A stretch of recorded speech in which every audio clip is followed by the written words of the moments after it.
उसके नेक्स्ट वाले टॉपिक्स पे चलते हैं हम। जो हमारे पास क्या है, इक्वलिटी ऑफ वेक्टर। इक्वलिटी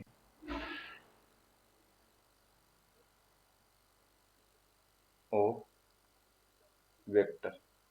ठीक, अगर इक्वलिटी ऑफ वेक्टर की बात करें तो मेरे पास वेक्टर्स की वो क्वांटिटीज जिनमें मैग्नीट्यूड और डायरेक्शंस भी कैसा हो, सेम हो।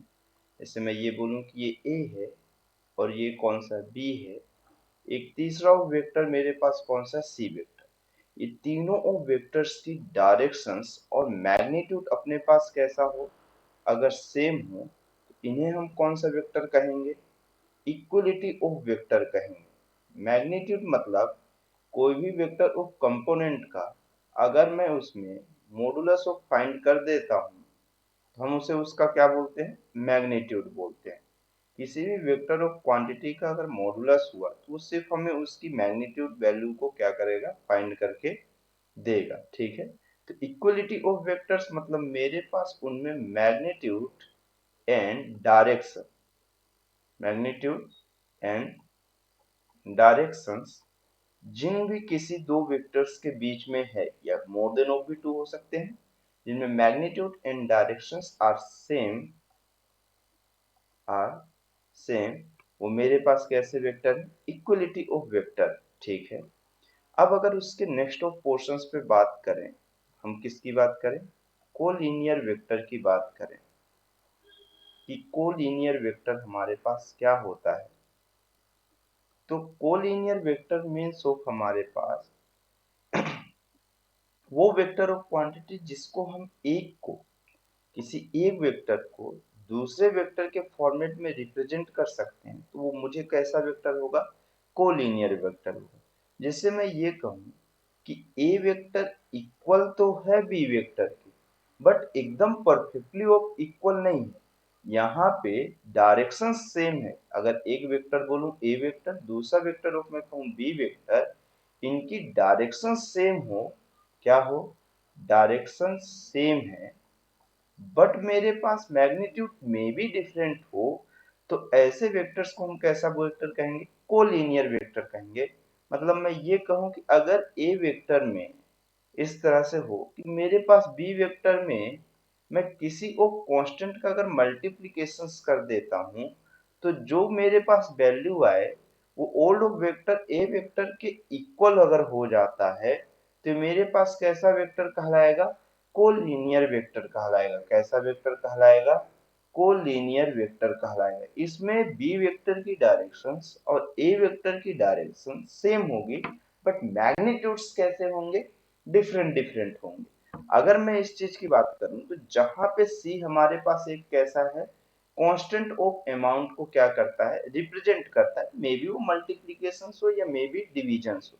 तो इस वाली केसेस में ए वेक्टर्स ऑफ इसी तरह से आगे की डायरेक्शंस पे है और बी वेक्टर भी इसी में सेम डायरेक्शंस पे है, बट मैग्नीट्यूड डायरेक्शन दोनों की कैसी है, डिफरेंट डिफरेंट है। ठीक है, इसके बाद अगर नेक्स्ट ऑफ मेरे पास सेकेंड ऑफ वेक्टर्स की प्रॉपर्टीज के लिए अगर चलूं, तो मैं किसकी बात करूं, को इनिशियल पॉइंट की। किसकी बात करूं, को इनिशियल पॉइंट की बात करूं। अगर मैं को इनिशियल वेक्टर की बात कर रहा हूं, तो को इनिशियल ऑफ वेक्टर वो वेक्टर्स हैं जिनमें सभी ऑफ वेक्टर्स का इनिशियल ऑफ पॉइंट्स कैसा हो, सेम हो, डायरेक्शन में भी कैसी हो सकती है, डिफरेंट हो सकती है। तो वो सभी वेक्टर्स ऑफ कैसे वेक्टर्स कहलाते हैं, को इनिशियल वेक्टर कहते हैं। मतलब वो वेक्टर्स जिनकी स्टार्टिंग या इनिशियल ऑफ पॉइंट सेम है और बट मेरे पास डायरेक्शंस में भी डिफरेंट हो सकते हैं, हम उन्हें कौन सा वेक्टर कहते हैं, को इनिशियल वेक्टर कहते हैं। जैसे अगर मैं इसे ए वेक्टर कहूँ, इसे बी वेक्टर कहूँ, इसे सी वेक्टर कहूँ, इसे डी वेक्टर कहूँ, इसे ई वेक्टर कहूँ और इसे कौन सा वेक्टर कह सकता हूँ, एफ वेक्टर। इसमें ये सभी ऑफ वेक्टर्स की डायरेक्शन सेम है, मैग्नीट्यूड सेम है, बट इनिशियल पॉइंट्स ऑफ सभी का कैसा है, सेम है। ठीक है, अब अगर इसके नेक्स्ट ऑफ पोर्शंस में बात करें कि कोप्लेनर ऑफ वेक्टर, कौन सा प्लेनर, कोप्लेनर वेक्टर की बात करें, अगर कोप्लेनर वेक्टर में देखते हैं तो कोप्लेनर वेक्टर हमें ये रिप्रेजेंट करता है, क्या रिप्रेजेंट करता है कोप्लेनर वेक्टर्स, वो वेक्टर्स ऑफ क्वांटिटी जिनमें प्लेन कैसा हो हमारे पास सेम हो, प्लेन कैसा हो सेम हो, जैसे एक ए वेक्टर हुआ, दूसरा मेरे पास बी वेक्टर हुआ, ठीक है। ए वेक्टर और बी वेक्टर ये दोनों सेम प्लेन को शेयर कर रहे हों, बट मेरे पास इनका डायरेक्शंस ऑफ डिफरेंट हो सकता है, तो ये मेरे पास कैसा होगा, कोप्लेनर होगा, कैसा होगा मेरे पास, कोप्लेनर। अब अगर मैं कोप्लेनर्स की बात करूं,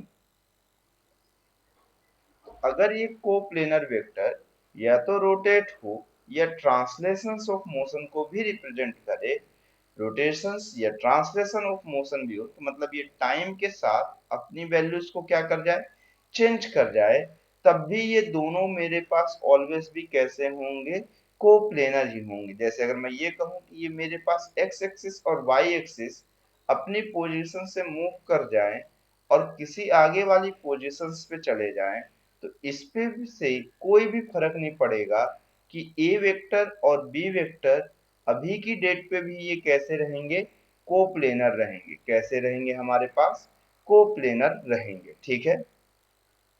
अब अगर मैं ये चीज कहूं कि हमारे पास इसके नेक्स्ट पोर्शंस पे चलें, जहां पे हम क्या देखेंगे, multiplication and divisions of vector by of scalar quantity. अगर मैं मल्टीप्लीकेशन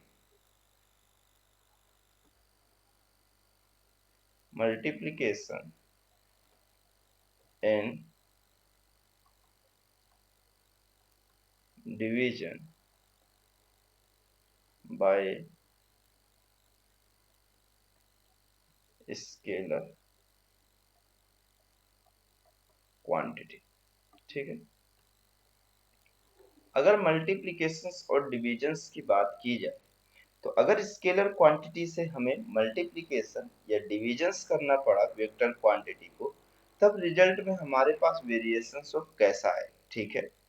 तो अगर इस चीज की बात की जाए कि जैसे मेरे पास एक स्केलर ऑफ क्वांटिटी है, कि मेरे पास एक बॉडी एक्सेलरेट कर रही है, कितनी ऑफ वेलोसिटी से, एक्सेलरेट कर रही है, कितना एक्सेलरेशन, 3 मीटर पर सेकेंड स्क्वायर से टूवर्ड्स ओ, टूवर्ड्स ओ नॉर्थ ईस्ट, ठीक। अब अगर इसी वाले केसेस में एक बॉडी एक्सेलरेट कर रही है जिसका एक्सेलरेशन ऑफ रेट है 3 मीटर पर सेकेंड स्क्वायर, और किस डायरेक्शन में, नॉर्थ ईस्ट की डायरेक्शन में, अगर मैं ये कहूं कि इसी बॉडी का मास ऑफ कितना हो मेरे पास, 3 kg हो, या एजम्पशंस ऑफ कर, ठीक है, 3 kg एजम्पशंस कर लेते हैं, एक बॉडी है जिसका एक्सेलरेशन ऑफ 3 मीटर पर सेकेंड स्क्वायर है और उस बॉडी का मास 3 kg है, तो अगर मुझे क्वेश्चंस पे ये आया कि उसके फोर्स की वैल्यू को बताना है, हमें से मालूम है, हम 9th और 10th में ये चीज पढ़ के आते हैं कि force is equal to mass into कितना होता है, एक्सेलरेशन। मास जहां एक स्केलर क्वांटिटी है और एक्सेलरेशन हमारे पास कैसी क्वांटिटी है, वेक्टर क्वांटिटी, तो जब मैं मल्टीप्लाई करूंगा तो ये मेरे पास 9 आएगा, और डायरेक्शन अभी की केसेस में भी मेरे पास कितना रहेगा, टूवर्ड्स ओ नॉर्थ ईस्ट। तो मतलब अगर मैं किसी स्केलर क्वांटिटी से, किस क्वांटिटी से, स्केलर ऑफ क्वांटिटी से मैं किसे मल्टीप्लाई कर दूं, स्केलर क्वांटिटी से वेक्टर क्वांटिटी को अगर मल्टीप्लाई करता हूं, तो सिर्फ और सिर्फ मुझे उसके मैग्नीट्यूड में चेंजेस होगा, ना कि उसकी डायरेक्शन में चेंजेस होगा। इस वाली केसेस में not change in direction, not change in direction, but मेरे पास एक चीज चेंज होगी, वो होगी but magnitude will change, but magnitude will change, magnitude change होगा, बट डायरेक्शंस पे कोई भी चेंजेस नहीं होगा, ठीक है। अगर उसी तरह से ये कहा जाए कि एक बॉडी है, मैं इसी में से सेम ऑफ एग्जांपल देता हूं, एक बॉडी है जो कि कैसा हो रहा है, एक्सेलरेट हो रहा है, कैसा हो रहा है, एक्सेलरेट हो रहा है, या फिर डी एक्सेलरेट हो रहा है, मैं ये कहूं कि -5 मीटर पर सेकेंड स्क्वायर ये किसकी डायरेक्शन में, नॉर्थ की डायरेक्शन में। अगर डी एक्सेलरेट हो रहा है तो एक्सेलरेशन की direction just of negative symbol ये रिप्रेजेंट करता है कि वो कैसा है, उसके अपोजिट है। जैसे आप कल की डेट में निगेटिव वेक्टर पढ़े थे ना, तो निगेटिव वेक्टर, अगर मैं ये कहूं कि दो वेक्टर क्वांटिटीज है और दोनों में सिंबल्स एक दूसरे के अपोजिट है, तो मतलब मैं ये कहता हूं कि उनका मैग्नीट्यूड सेम है बट डायरेक्शंस कैसी हैं, अपोजिट है। तो उसी तरह से अगर मैं ये बोल रहा हूँ कि एक बॉडी एक्सेलरेट कर रही है -5 मीटर पर सेकेंड स्क्वायर से, वो भी नॉर्थ की डायरेक्शन, तो मतलब मैं ये एक्सप्लेनेशन सॉल्व दे रहा हूँ कि उसकी डायरेक्शन नॉर्थ में है, माइनस ऑफ सिंबल ये रिप्रेजेंट कर रहा है कि हमारा एक्सेलरेशन का डायरेक्शन साउथ की डायरेक्शन पे, ठीक है। तो सेम ऑफ मैं ये कहूँ कि उस बॉडी का मास भी मेरे पास कैसा हो, स्केलर क्वांटिटी, जो कि कितना है मेरे पास 5 kg है, तो इस केसेस में उस पे अप्लाइड ऑफ जो फोर्स होगा वो मेरे पास कितना होगा, 5 × -5, जो कि मेरे पास किसके इक्वल हो जाएगा, -25। टूवर्ड्स ऑफ नॉर्थ लिख सकते हैं आप, टूवर्ड्स ऑफ नॉर्थ।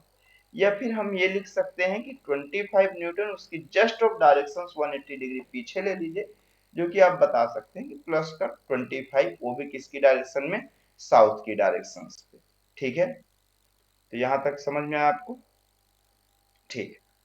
अब सबसे इंपॉर्टेंट ऑफ चीज की डायरेक्शंस पे हम बढ़ते हैं, जो हमारे पास कैसा होता है, law of addition, law of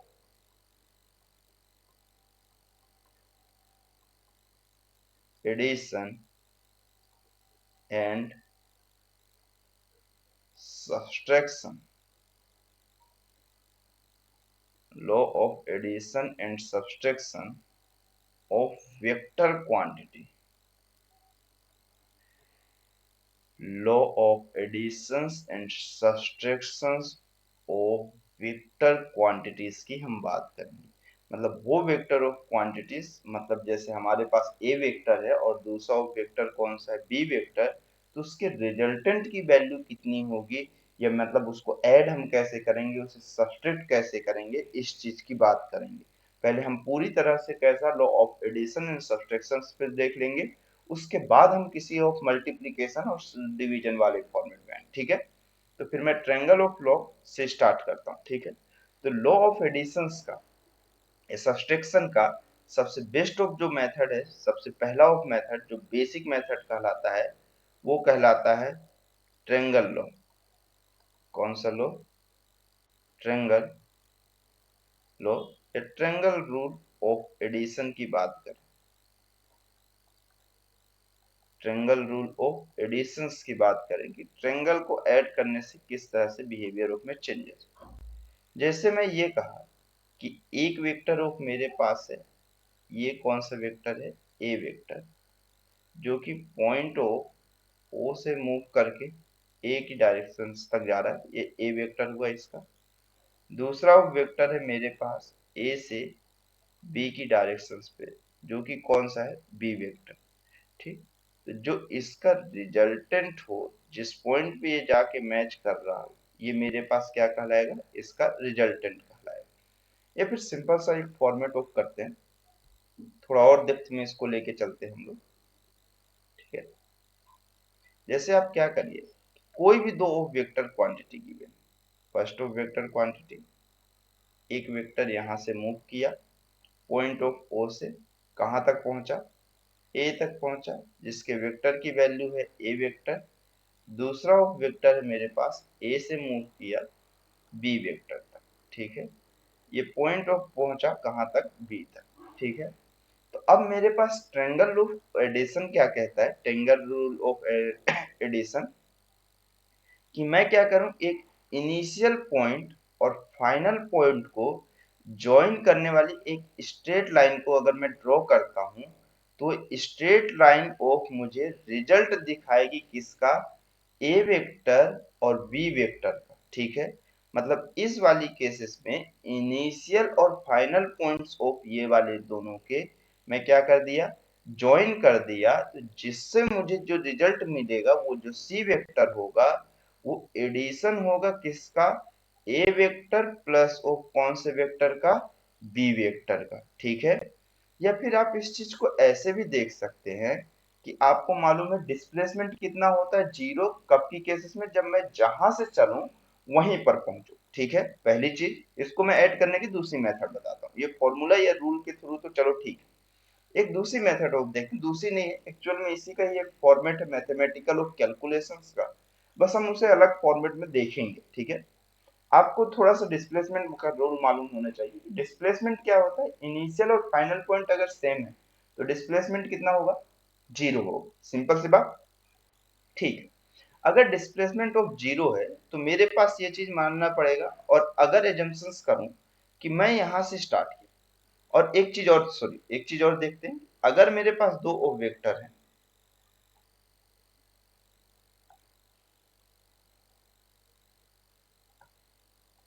एक वेक्टर ये है ए वेक्टर, दूसरा वेक्टर ये है बी वेक्टर, अगर मैं ये कहूं कि दोनों का मैग्नीट्यूड सेम है, मैग्नीट्यूड सेम है, बट आपको दिख रहा है कि ये दोनों की डायरेक्शन ऑफ कैसी है, अपोजिट है, तो मैं ये कह सकता हूँ A vector minus of B vector. ठीक है, अगर मैं ये कहूँ कि मैं इस डायरेक्शन पे जा रहा हूँ और मुझे ये एरो की डायरेक्शन मिलेगी, तो मैं उसे किस सिंबल से रिप्रेजेंट करूंगा, नेगेटिव ऑफ सिंबल से रिप्रेजेंट करूंगा। ठीक है, तो बस स्टार्ट करिए, पॉइंट ऑफ ओ पे आके अपने आप को प्लेस करिए। ठीक, ओ से मूव करिए ए की डायरेक्शन। पहले कौन सा वेक्टर मिला, ए वेक्टर।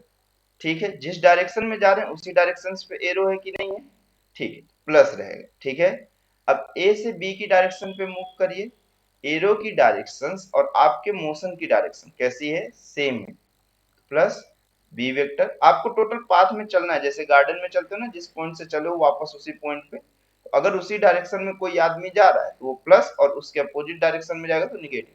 अब कहां से, बी से ओ के लिए आइए, तो ये डायरेक्शंस कैसी हो गई, अपोजिट हो गई, लेकिन पाथ की लेंथ तो वही चले हो आप, तो ये मेरे पास माइनस ऑफ सी वेक्टर हुआ, तो आप जहां से चले थे अगर वहीं तक पहुंच गए तो वो इक्वल टू कितना हो गया, जीरो। तो अब लिख दीजिए ए वेक्टर प्लस बी वेक्टर, जो निगेटिव ऑफ सिंबल उसको दूसरे साइड ले जाइए तो किसके इक्वल हो जाएगा, सी वेक्टर के इक्वल हो जाएगा। तो ये A vector plus B vector is equal to C vector. अब वो आपको से जिस भी फॉर्मेट में रिजल्ट पूछा हो आप उसको बता सकते हैं। ठीक है, या फिर मैं दूसरे और फॉर्मेट से करके दिखाता हूँ क्वेश्चंस आपको। अब मैं अगर ये कहा कि जैसे मेरे पास ये एक वेक्टर है ए वेक्टर, दूसरा वेक्टर ये है, ये कौन सा है, माइनस ऑफ बी वेक्टर है, तो मुझे इसके रिजल्टेंट को बताना है। किसको बताना है, रिजल्टेंट को बताना है। ये ए से स्टार्ट किया, बी तक पहुंचा, बी से स्टार्ट किया सी तक, तो आपको इसके रिजल्टेंट को बताना है। तो जो भी इसके दो ऑफ इंड हैं, एक इंड ये हुआ, एक ये इंड ये हुआ, ये दोनों को आप क्या करिए, ज्वाइन कर दीजिए। ठीक है, अब अगर ये दोनों को आप ज्वाइन किए तो डायरेक्शंस ऑफ जो भी डायरेक्शंस पे आप ज्वाइन किए, आप ए से सी की डायरेक्शन पे ज्वाइन किए तो इस डायरेक्शन पे एरो लीजिए और इस तरह से। ठीक है, अब बस आप स्टार्ट करिए, किसी भी एक पॉइंट को कंसीडर करिए। मैं सी पॉइंट को कंसीडर कर रहा हूँ, इस वेक्टर को आप सी वेक्टर लिख दीजिए, कोई इंपैक्ट नहीं पड़ेगा। ठीक है, सी से बी की डायरेक्शन पे जाइए, सी से बी की डायरेक्शन पे अगर आप जा रहे हैं, सी से बी की डायरेक्शन पे, ठीक है, मैं इस डायरेक्शन पे जा रहा हूँ, ये वेक्टर की डायरेक्शन कैसी है, अपोजिट है।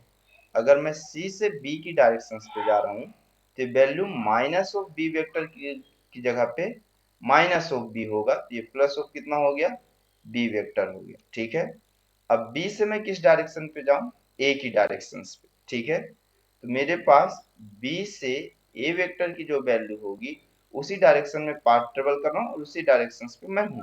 ठीक है, अगला मेरे पास कहां से कहां जा रहा हूं, मैं ए से सी वेक्टर की डायरेक्शन पे जा रहा हूँ, जिसकी वैल्यू किसके वेक्टर की इक्वल है, सी वेक्टर के इक्वल। मैं जिस पॉइंट से मूव किया था उसी पॉइंट पे पहुंचा हूं। ठीक है, तो मैं सभी वेक्टर का समेशन करूं, B vector A vector plus of C vector is equal to मेरे पास कैसा हो गया, जीरो हो गया। ठीक है, कैसा हो गया, जीरो हो गया। ये अगर मैं बोल रहा हूँ कि सी वेक्टर मेरे पास रिजल्टेंट है, तो सी वेक्टर को उसी साइड रखिए, सी वेक्टर को आप प्लस में रखना चाहें तो प्लस में, बाकी सभी को निगेटिव में कर दीजिए, तो दूसरे साइड आएगा तो ये कितना हो जाएगा, A vector minus of B vector. जो भी रिजल्टेंट होगा वो मेरे पास ये वैल्यूएशन शो देगा। आई बात समझ में। आप ये डिस्प्लेसमेंट मेथड से कर सकते हैं, नहीं तो रिजल्टेंट ऑफ वाले केसेस से भी कर सकते हैं, ठीक है। इसमें कोई बहुत बड़ा लॉजिक नहीं, ठीक है। यहाँ तक चीजें समझ में आए? बोलिए। चलिए, ठीक। अगर आपको कोई चीज प्रॉब्लम होती है तो उसको एक बार आप बैक करके देख सकते हैं, ठीक है। और उसके बाद अगर बात करें polygon law,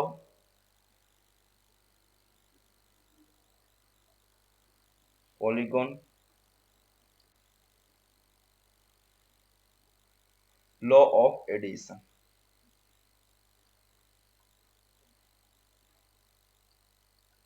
polygon law of addition, ठीक है।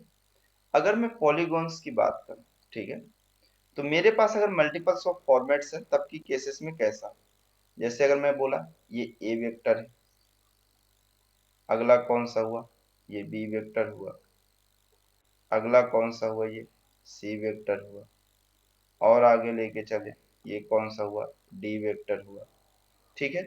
तो अगर मैं ये चीज कहूं कि इसका रिजल्टेंट मुझे चाहिए, तो मैं सिंपल सा एक फॉर्मेट है इसके इनिशियल और जो फाइनल पॉइंट है उसको ज्वाइन कर दिया, और जो इनिशियल टाइम पे जो डायरेक्शंस ऑफ मेरे पास वेक्टर है उसी में उसी पाथ में एक में चला गया, ठीक है। तो मैं ये बोला कि रिजल्टेंट ऑफ मेरे पास कौन सा है, ई वेक्टर। तो हम देखते हैं कि ई वेक्टर की वैल्यू कहाँ है, ठीक है। तो मैं इसको कई मेथड से बताऊंगा, बस आप देखते चलना, ठीक है। तो मैं सबसे पहले वो कहाँ से स्टार्ट करता हूँ, यहाँ से स्टार्ट करता हूँ, ठीक है। तो मैं स्टार्ट किया तो पहले मुझे कौन सा वेक्टर मिला, यहाँ से यहाँ तक जाते टाइम ए वेक्टर, जिस डायरेक्शन मूव कर रहा हूँ वही डायरेक्शन से, ठीक। फिर मेरे पास कौन सा वेक्टर मिला, बी वेक्टर मिला। फिर कौन सा वेक्टर मिला, सी वेक्टर मिला। डायरेक्शन बस देखते रहिएगा, डायरेक्शन सेम होनी चाहिए, अपोजिट हो गई निगेटिव। फिर कौन सा मिला, D vector. And last one E vector, but direction opposite. अगर डायरेक्शन अपोजिट और जहां से चले तो वहीं पहुंच गए, मतलब displacement zero. Total of summation किसके इक्वल आना चाहिए, जीरो के equal. A vector plus B vector plus C vector, resultant D है तो डी को, सॉरी रिजल्टेंट ई है, ई को पॉजिटिव करने की कोशिश करिए और यही आपका रिजल्टेंट आ गया, कंफर्म। एक ये है। दूसरा आप चीज ये कर सकते थे कि जैसे अगर आपको ट्रायंगल रूल मालूम है, किसी भी दो पॉइंट को बस आप सेलेक्ट कर दीजिए, ठीक है। मैं जैसे सेलेक्ट किया, काफी लाइट हो गया,